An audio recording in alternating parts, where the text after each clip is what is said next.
Dear Babujan brothers and sister, today is the 32nd day of Begumpura Bharat Brotherhood Yatra. प्रिय बहुजन भाइयों और बहनों, आज हमारी इस बेगमपुरा भारत भाईचारा यात्रा का 32वां दिन है। Right now we are standing in front of Chhatrapati Sahuji Maharaj, the palace.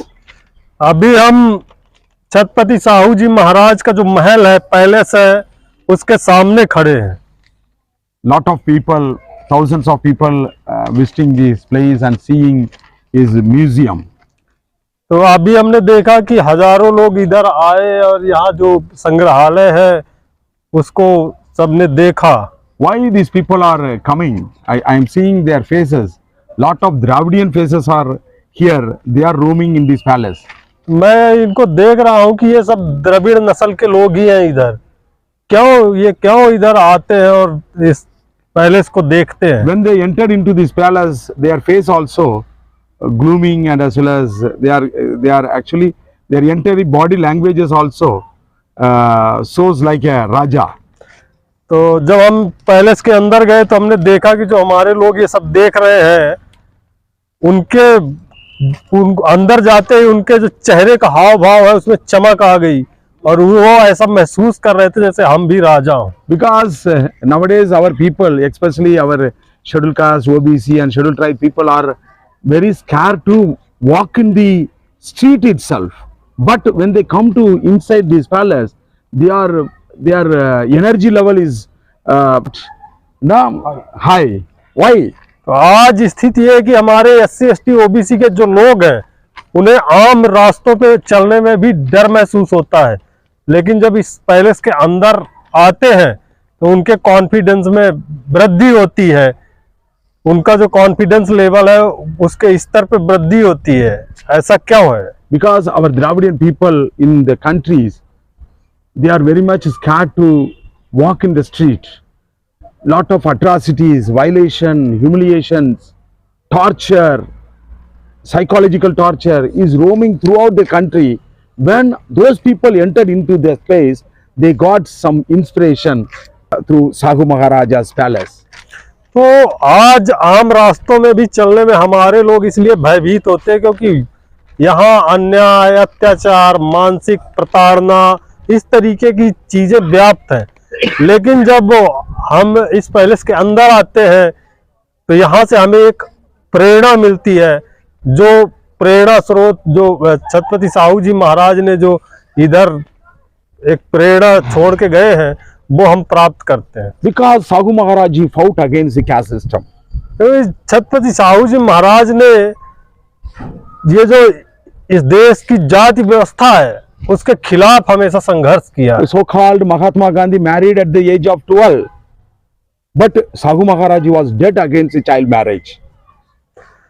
यहाँ जो तथाकथित गांधी है वो 12 वर्ष में उसका विवाह हो गया था, लेकिन छत्रपति साहू जी महाराज जो बाल विवाह है उसके एकदम खिलाफ थे। Then who is our Mahatma?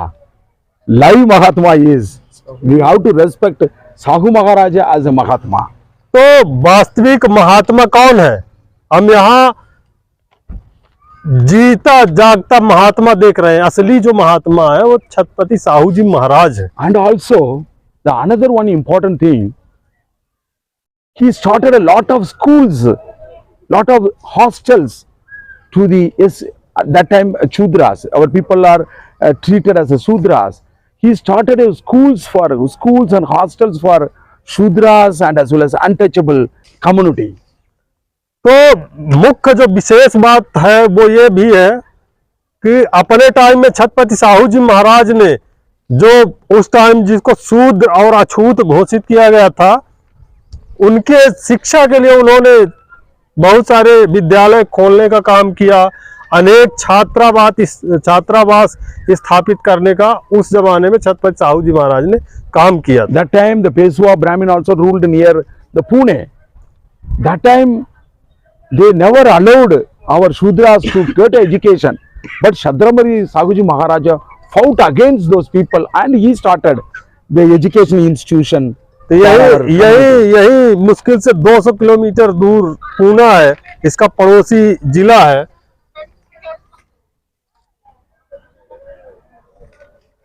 तो उस पुणे में पेशवाओं का राज था। पेशवा उस पुणे के अंदर हमारे लोगों को शिक्षा देने के एकदम खिलाफ थे, और ना सिर्फ खिलाफ थे बल्कि वो पूरी ताकत से उनका दमन करते थे। जबकि यहाँ छत्रपति साहू जी महाराज ने शूद्र अतिशूद्रों के लिए शिक्षा की, हॉस्टल्स की व्यवस्था की। ये पूरी तरीके से जो मनुवादी व्यवस्था है, जो पेशवाई शासनशाही है, उसके एकदम खिलाफ था। That time, Peshwa ruled, the rulers passed an order. If anybody study, their order says, their dharma says to cut their tongue. But what our Sahu Maharaja did for the society, he given an education to our society. तो जो पेशवा शाही थी उसमें मनुस्मृति का विधान चलता था, और उसमें स्पष्ट ये निर्देश होता था कि अगर कोई शूद्र और अतिशूद्र शिक्षा लेने का प्रयास करे तो उसका जीभ काट दिया जाए। जबकि यहाँ छत्रपति साहू जी महाराज ने उन लोगों को, जिनको ब्राह्मणवादी लोगों ने शिक्षा वर्जित की थी, उनको शिक्षा देने की व्यवस्था अपने इस राज्य, इस रियासत कोल्हापुर में की। And also, our Sahu Maharaji organized the labor under one force. Unorganized laborers and organized laborers also. He made a sangadam for laborers to fight against the Brahmins and Baniyas. I think in 1890, he started one movement for laborers, trade union movement and a workers movement. तो करीब 1890 के आसपास छत्रपति साहू जी ने एक और महत्वपूर्ण काम किया। उन्होंने मजदूरों को, जो संगठित और गैर संगठित मजदूर थे, उनको एक बैनर पे लाने का काम किया और उनको उनके बेहतरी की योजनाएं भी बनाई। And also, I want to tell the so-called communist people don't know who is their enemy. Simply say they escape in the name of capitalist or our enemy. But our Sahu Maharaj defined Brahmins and Baniyas are our enemies. So because of their philosophy, because of their ideology, because of their exploitation, our people were suffering that time. That's what he told both who are our laborers are our friends. Laborers means Shudras are all under one umbrella. The Sudras, he told the Sudras to fight against the Brahminical ideology, Brahminical system. तो आज के जो तथाकथित communist हैं, उनको अपने दुश्मनों की पहचान नहीं है, लेकिन छत्रपति साहू जी महाराज स्पष्ट तौर पे यहाँ का जो शूद्र अतिशूद्र वर्ग का जो वैचारिक दुश्मन है, ब्राह्मण बनिया वर्ग, उसको वो स्पष्ट तौर पे पहचानते थे। और जो शूद्र अतिशूद्र के जो मजदूर लोग हैं, उनको उन्होंने संगठित करके ये ब्राह्मण बनिया जो सत्ता है उसके खिलाफ संघर्ष करने का उन्होंने एक प्रोग्राम तैयार किया। They started the laborers movement in 1925, but Sahu Maharaja started the laborers movement for workers movement for at the year 1890, around 35 years before. But these people are saying that after Bolshevik revolution happened at Russia, they started the movement here. But Sahu Maharaja started the movement 35 years before. 35 years before Bolshevik revolution. तो ये जो Bolshevik क्रांति थी, ये 1925 के आसपास जो Bolshevik क्रांति थी, तो जो मार्क्सिस्ट कम्युनिस्ट लोग हैं कहते हैं कि जो मजदूरों की क्रांति तैयार हुई वो बोल्शेविक क्रांति से तैयार हुई। जबकि सच्चाई ये है कि यहाँ इस रियासत में छत्रपति साहू जी महाराज ने मजदूरों को, ब्राह्मण बनिया फोर्स से ताकतों के खिलाफ मजदूरों को संगठित करने का काम 1890 में ही उन्होंने शुरू कर दिया था। तो इस वास्तविक तौर पे यहाँ जो मजदूरों को क्रांति का आह्वान करने वाले जो व्यक्ति है वो छत्रपति साहू जी महाराज। Some reporters also asked me when I came here, why you chosen this place? The Begumpura Bharat, is related to Chhatrapati Shahuji Maharaja's ideas and his teachings. That's what we chosen to come here. तो अभी जब मैं यहाँ आया तो यहाँ के जो लोकल मीडिया कर्मी थे, कई मीडिया कर्मियों ने पूछा कि आपने यहाँ आने का क्यों चुनाव किया। मैं बताना चाहता हूँ कि जो हमारी ये बेगमपुरा भारत भाईचारा यात्रा है, इसमें छत्रपति साहू जी महाराज की जो शिक्षा है, जो विचार है, वो भी समाहित है। इस वजह से हम इधर आए हैं। Guru Gobind Singh wanted to smash the Varna system. Chhatrapati Shahuji also, Maharaj also wanted to smash the Varna system.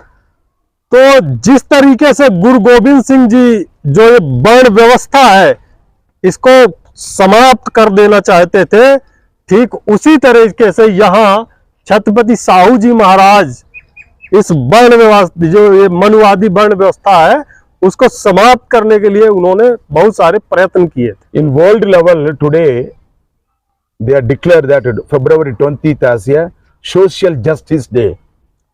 So real social justice today, February 20th is a social justice day, the world social justice day. Chhatrapati Shahuji Maharaj wanted to give a social justice to the Shudras. So that's what he opened.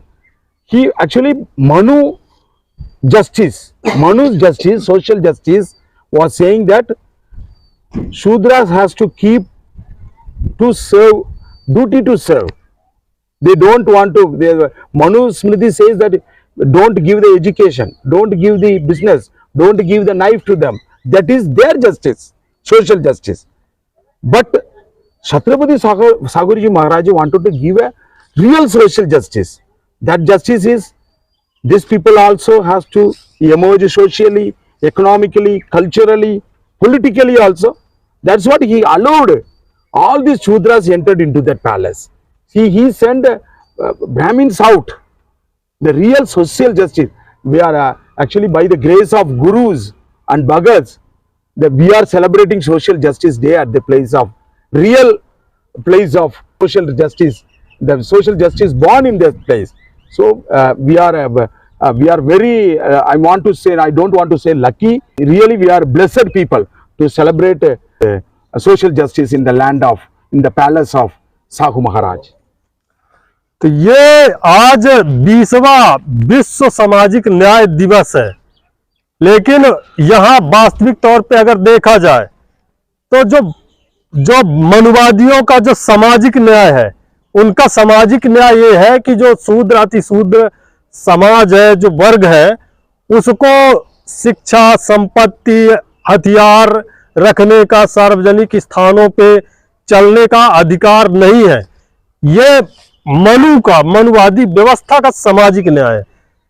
जबकि छत्रपति साहू जी महाराज ने भी जो सामाजिक न्याय दिया वो हमारे लोगों के लिए शिक्षा, स्वतंत्रता, भागीदारी, प्रतिनिधित्व आधारित न्याय है।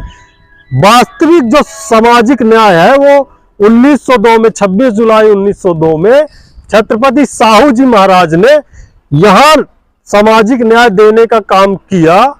न सिर्फ उन्होंने सामाजिक न्याय दिया, बल्कि उन्होंने ये जो पहले देख रहे हैं, ये वो स्थान है जो सामाजिक न्याय का जनक है। यहाँ से साहू जी महाराज ने पहली बार सामाजिक न्याय की घोषणा करी, और न सिर्फ सामाजिक न्याय की घोषणा करी, बल्कि यहाँ से यहाँ कार्यरत ब्राह्मणों को बाहर किया और यहाँ पे शूद्र अतिशूद्रों को एंट्री दी। ये था उनका सामाजिक न्याय, जो रियल सामाजिक न्याय था। That time he allowed Shudras to enter into this palace. In democratic, what we have to do? Our role is, if Sagu Maharaj is alive today, it takes all the people to enter into the parliament. Now if our Sagu Maharaja alive today, so it is our responsibility to take all our SC, ST, OBC, religious minority, to take those people to the live palace. Today's live palace is parliament. It is our responsibility to take our representative to sit in the parliament. तो ये जो पहले से यहाँ जो बहुजन समाज जिसको आज हम बोलते हैं उसको प्रवेश देने का काम छत्रपति साहू जी महाराज ने किया। आज क्या हो रहा है, आज लोकतांत्रिक देश में हम क्या कर रहे हैं, आज कुछ मुट्ठी भर ब्राह्मण जो आज का पहले से हमारा जो संसद भवन है, पार्लियामेंट है, वहां कुछ मुट्ठी भर ब्राह्मणवादियों का शासन है और हम उसके बाहर है। इसलिए आज हमारी ये जिम्मेदारी बनती है कि हम ये जो SC ST OBC माइनॉरिटी के लोग हैं, इनको जो आज का लोकतांत्रिक पैलेस है पार्लियामेंट, उसके अंदर प्रवेश दिलाने का काम करें। And also he encouraged the farmers. He had given importance to the small and marginal farmers also. He constructed a big dam near this palace, near this Kolhapur. And also he started a separate bank for the farmers. He established a very big institution for the farmers. How much he was concerned about the farmers. Nowadays these so-called rulers are passing the bill against the farmers, but Sagu Maharaja he was very much concerned about the farmers' livelihood, because not only farmers' livelihood, allied farmers were the allied workers of the agriculture. He was also concerned about that also. So it is our responsibility to give a importance to the agriculture farmers, laborers and coolies also. तो सिर्फ इतना ही नहीं, बल्कि छत्रपति साहू जी महाराज ने किसानों के लिए भी बहुत सारी व्यवस्थाएं की। यहाँ जो कोल्हापुर का राज्य उनका रियासत थी, यहाँ उन्होंने कई बांध बनवाए, बहुत सारे तालाबों का निर्माण कराया। तो इस तरीके से ये समझिए कि उस जमाने में भी साहू जी महाराज किसानों के खुशहाली के लेके, जो कृषि मजदूर है उनकी खुशहाली के लेके वो कितना चिंतित थे। जबकि आजकल जो ये भारतीय जनता पार्टी की सरकार है, ये किसानों के अगेंस्ट बिल बना रही है। ये समझने वाली बात है और हमें छत्रपति साहू जी महाराज का जो विचार है, जो मार्गदर्शन है, उस पे चलते हुए किसान मजदूर और जो कृषि मजदूर है उनकी बेहतरी के लिए हम लोगों को काम करने की जरूरत। And also he was a sportsman. He was encouraging a lot of sportsmen from our community too. And nowadays these Brahminical forces are not encouraging our people, but Sahu Maharaja encouraged our people. He built a very big Kustika Maidan. He constructed Kustika Maidan for our Shudras. And nowadays it is a very difficult to participate our Shudras in the mainstream sports also. All the sportsmen are all emerging from the Brahminical forces, upper caste forces. So how we can bring, once again we have to promote the sportsman from the community. How? We have to understand deeply about Sahu Maharaja's ideas and teachings. Then only we can promote all the sector. He was also ruled like a Maharaja Ranjit Singh. So our aim is also to make this country as a Begumpura, a Bharat. So we are adopting the teachings and ideas of Mahapurush. So in this I conclude my speech. Jai Kanshiram, Jai Periyar, Jai Begumpura Bharat. तो छत्रपति साहू जी महाराज ने मजदूरों के लिए काम किया, कृषकों के लिए काम किया, SC ST OBC के लिए तो काम किया ही, प्रतिनिधित्व देने का। इसके अलावा वो अच्छे खिलाड़ी भी थे और खिलाड़ियों को प्रोत्साहित भी करते थे। यहाँ पे उन्होंने कई अखाड़ों का निर्माण कराया, जिसमें वर्ल्ड लेवल के गामा पहलवान जैसे पहलवान इस अखाड़े में तैयार हुए। तो इस तरीके से आज अगर देखा जाए, आज के जो खेल है वहां मनुवादी ब्राह्मणवादियों का कब्जा है, हमारे लोग कहीं नजर नहीं आते। उस जमाने में हमारे लोगों को आगे लाने के लिए, हमारे लोगों को खेल में आगे लाने के लिए छत्रपति साहू जी महाराज ने काम किया। अगर हम देखें तो पंजाब में जैसे राजा महाराजा रणजीत सिंह जी का जो शासन था, ठीक उसी तरीके का जो शासन इधर छत्रपति साहू जी महाराज ने चलाया। जो बहुजन समाज के हित में था। इसलिए ये जो बेगमपुरा भारत भाईचारा यात्रा है, ये छत्रपति साहू जी महाराज और भी हमारे जो महापुरुष संत महापुरुष भगत हैं, उन सब की शिक्षा और विचारों को अपनाकर इस देश को बेगमपुरा भारत बनाने के लिए आयोजित की गई है। इन्हीं शब्दों के साथ मैं अपनी बात समाप्त करता हूं। जय कांसीराम, जय पेरियार, जय बेगमपुरा भारत।